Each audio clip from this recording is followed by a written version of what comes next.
అన్నమాచార్యుని సూక్తులపై ఇది మన సంక్షిప్త కథనం. 15వ శతాబ్దానికి చెందిన అన్నమయ్య తెలుగులో మొట్టమొదటి వాగ్గేయకారుడు. అంటే తనే పాటలు రాసి సంగీతం కూర్చి పాడేవాడన్నమాట. అయితే ఆయన కీర్తనలు కేవలం భక్తిగీతాలనుకుంటే పొరపాటే.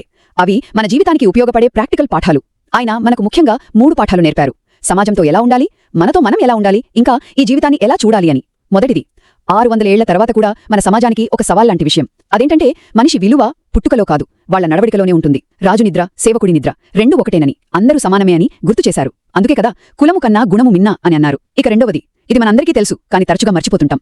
ఇతరుల వైపు వేలెత్తి చూపే ముందు మనల్ని మనం ప్రశ్నించుకోవాలి.